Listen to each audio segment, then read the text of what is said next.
नमस्कार। आकाशवाणी के समाचार सेवा प्रभाग की प्रस्तुति न्यू इंडिया समाचार में हार्दिक स्वागत और अभिनंदन है आपका दोस्तों। मैं हूं मुनीश शर्मा और मैं हूं सुनीता। दोस्तों, आज हम आपके लिए लाए हैं 16 से 31 अगस्त का अंक। श्रोताओं, निरोगी शरीर, स्वस्थ मन, सकारात्मक मानसिकता वाले खुले समाज और एक सफल राष्ट्र के निर्माण में खेलों की बड़ी भूमिका है। खेल दूसरों को स्वीकारते हुए टीम भावना और स्वस्थ प्रतिस्पर्धा की भावना का सृजन करते हैं, अनुशासन और हार न मानने की प्रवृत्ति को बढ़ावा देते हैं। व्यक्तित्व और चरित्र निर्माण से लेकर राष्ट्र निर्माण तक समाज में खेलों का बड़ा महत्व है और इसी महत्व को देखते हुए केंद्र सरकार खेलो इंडिया के माध्यम से युवाओं के लिए इंफ्रास्ट्रक्चर, प्रशिक्षण और छात्रवृत्ति की सुविधाएं प्रदान कर रही है ताकि खिलाड़ी अपनी प्रतिभा को उजागर कर सकें। और सरकार के इन्हीं प्रयासों से लोगों की धारणाओं में बदलाव आया है और प्रोत्साहन की संस्कृति को बढ़ावा मिला है। खेलो इंडिया का मंत्र आज राष्ट्र समाज की संस्कृति का हिस्सा बन गया है। आज खेल के प्रति हमारे युवाओं में एक नया रुझान, नया उत्साह दिखता है। साथ ही ये विश्वास कि राष्ट्र उनके सपनों को उड़ान देने में उनकी पूरी सहायता करेगा। हाल में ही सरकार राष्ट्रीय खेल नीति लेकर आई है। नीति में प्रतिभाओं की पहचान, मार्गदर्शन, इंफ्रास्ट्रक्चर विकास, प्रतिस्पर्धी लीग और प्रतियोगिताओं को बढ़ावा देना शामिल है। इसका उद्देश्य देश के खेल परिदृश्य को नया स्वरूप देना और खेलों के माध्यम से नागरिकों को सशक्त बनाना है। 29 अगस्त को राष्ट्रीय खेल दिवस के संदर्भ में पत्रिका के इस अंक की आवरण कथा खेलो भारत नीति 2025 पर आधारित है। अगर आज टोक्यो और पेरिस ओलंपिक में हिस्सा लेने वाले भारतीय खिलाड़ियों का जीवन संघर्ष प्रेरणा बना है, तो 2028 के लॉस एंजलिस ओलंपिक में भारत को शीर्ष 10 देशों की कतार में लाकर खड़ा करने का महत्वाकांक्षी लक्ष्य भी रखा गया है। इसकी वजह है केंद्र सरकार की दूरगामी सोच।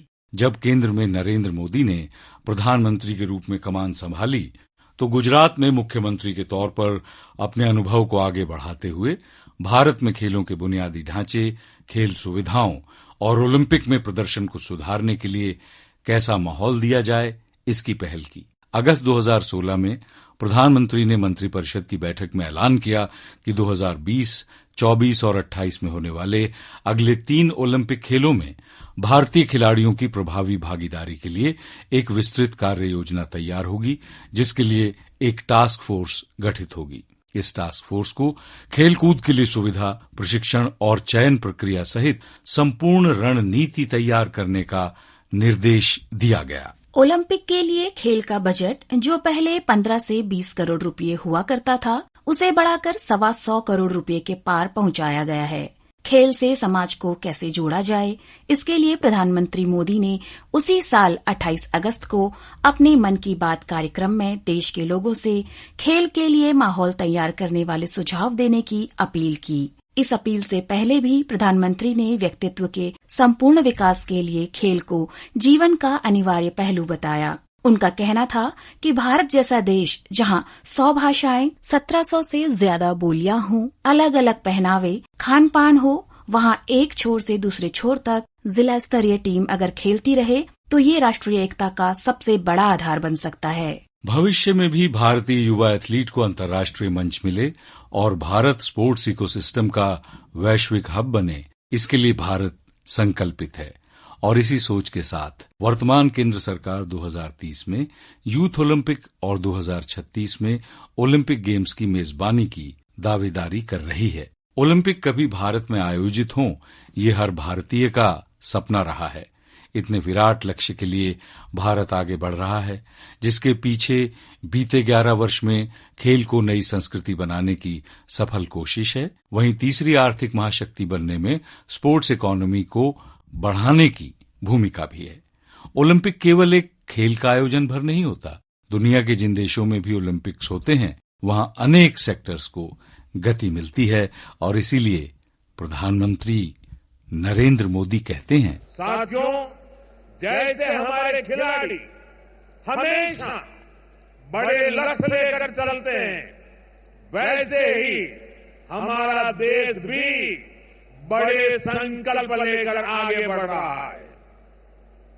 आप सभी जानते हैं कि भारत 2036 ओलंपिक्स की मेजबानी के लिए पूरा जोर लगा रहा है।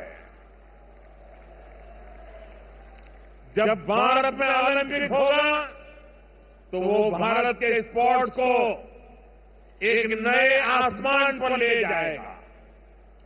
ओलंपिक सिर्फ एक खेल का आयोजन पर नहीं होता, दुनिया के जिन देशों में भी ओलंपिक होता है वहां अनेक सेक्टर्स को गति मिलती है।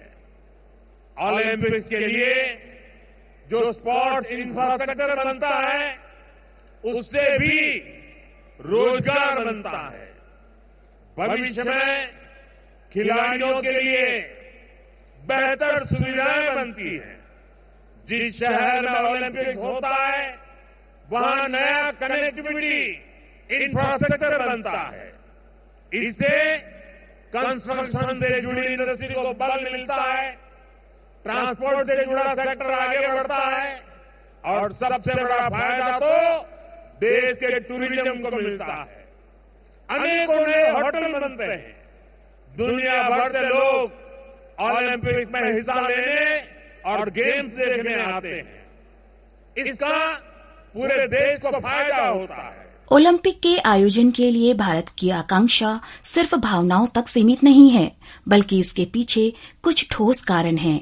2036 यानी करीब 11 साल बाद भारत दुनिया में आर्थिक तौर पर और सशक्त होगा। उस समय आज तक के मुकाबले हर भारतीय की आय कई गुना अधिक होगी। तब तक भारत में एक बहुत बड़ा मध्यम वर्ग होगा।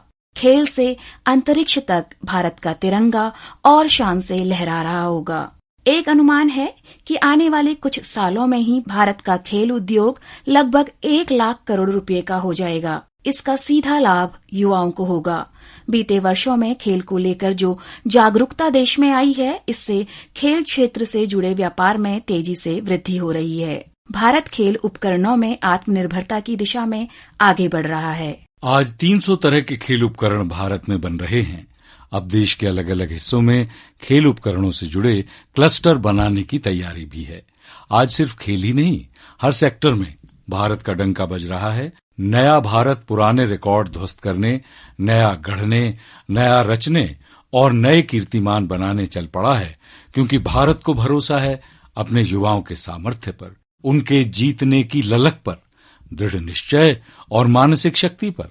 आज के भारत में बड़े लक्ष्य हासिल करने और उन्हें हासिल करने की क्षमता है। कोई रिकॉर्ड इतना बड़ा नहीं कि वो तोड़ा ना जा सके। भारत अब नए रिकॉर्ड बनाने को संकल्पित और स्वयं के साथ साथ दुनिया के लिए नई लकीर खींचने को प्रतिबद्ध है। नई खेल नीति के तहत भारत में खेलों को उत्कृष्टता के साथ जोड़ने की तत्परता का विजन शामिल है। तो साथ ही वर्ष 2036 के ओलंपिक खेलों सहित अंतर्राष्ट्रीय खेल आयोजनों में भारत की मजबूत दावेदारी और दूरदर्शी रणनीतिक रोडमैप को भी शामिल किया गया है। इस नीति को 5 मुख्य स्तंभों पर आधारित किया गया है, जो खेलों के हर पहलू को छूते हैं। इस नीति का पहला लक्ष्य है प्रदर्शन और परिणाम में सुधार। इसके लिए खेल विज्ञान, टेक्नोलॉजी और आर्टिफिशियल इंटेलिजेंस को ट्रेनिंग सिस्टम में शामिल किया जा रहा है, ताकि एथलीटों के प्रदर्शन की निगरानी के साथ इसे विश्व स्तरीय बनाया जा सके। ये नीति खेलों को एक आर्थिक अवसर के रूप में देखती है।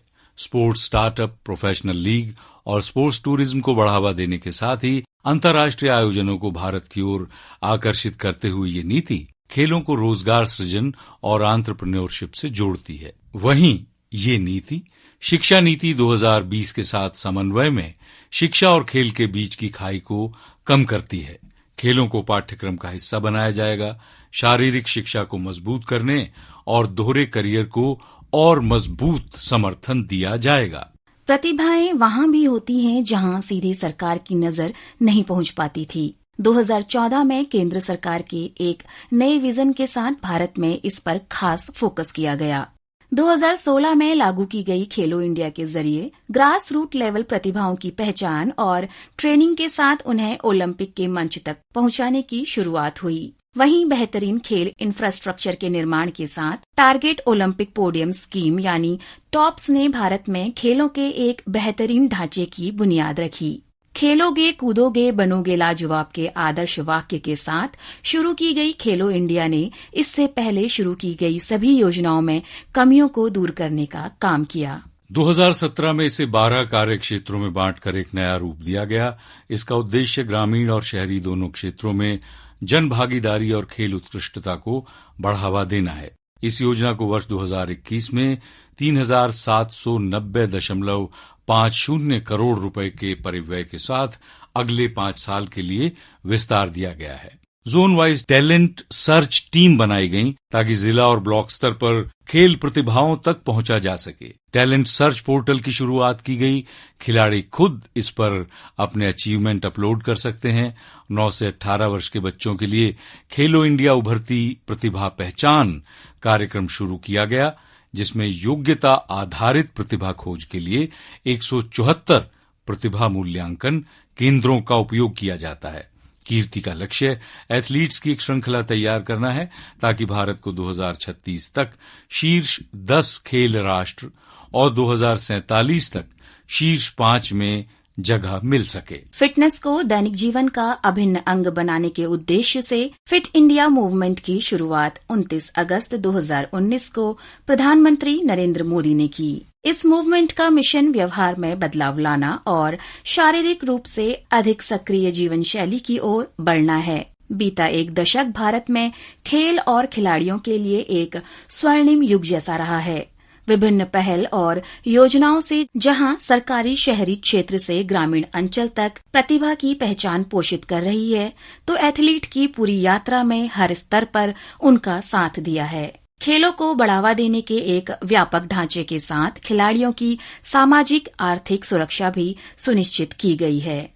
राष्ट्र का परचम फहराने और अपना उत्कृष्ट देने में जुटे खिलाड़ी अक्सर जीवन में शिक्षा और करियर का त्याग करते हैं, और ऐसे में देश को गौरवान्वित करने वाले मेधावी खिलाड़ियों को सरकार खेल निधि से आजीवन पेंशन के साथ आर्थिक सुरक्षा देती है। खिलाड़ी जब मैदान में होता है तो सरकार उसके प्रशिक्षण, पोषण और परिवार की जरूरतों के लिए आर्थिक ध्यान रखती है। लेकिन कई मौके ऐसे आते रहे हैं जब रिटायर होने के बाद खिलाड़ी को फिर से खेल से जुड़ने के मौके नहीं मिलते। केंद्र सरकार ने सेवानिवृत्त होने वाले खिलाड़ियों को फिर से खुद को साबित करने का मौका देने के लिए 2024 में सेवानिवृत्त खिलाड़ी सशक्तिकरण प्रशिक्षण कार्यक्रम की भी शुरुआत। दोस्तों, निश्चित तौर से खेल पूरे देश को एक सूत्र में बांधकर जोश भर देते हैं और बीते 11 वर्ष में खेल खिलाड़ियों को लेकर नई रीति नीति ने भारत का गौरव भी बढ़ाया है और लोगों का दिल भी जीता है।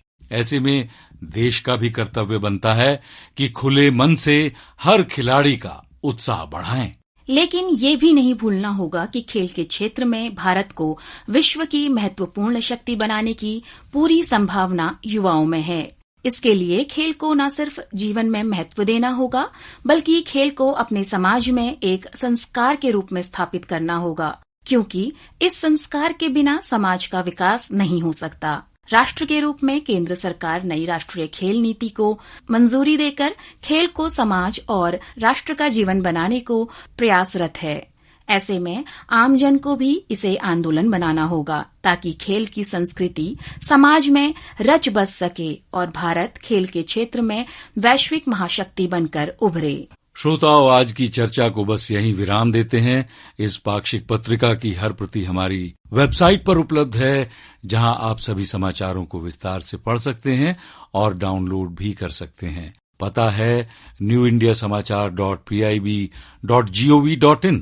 डिजिटल और प्रिंट में दोस्तों, ये पत्रिका आज देश ही नहीं बल्कि विदेशों में भी अपनी खास पहचान रखती है, जिसका एक्स हैंडल है NISPIB इंडिया।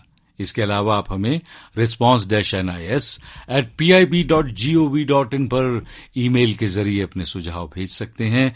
आपके सुझावों का रहता है हमें हमेशा बेताबी से इंतजार। दोस्तों, मैं हूं मुनीश शर्मा और मैं हूं सुनीता। दीजिए हमें आज्ञा। नमस्कार।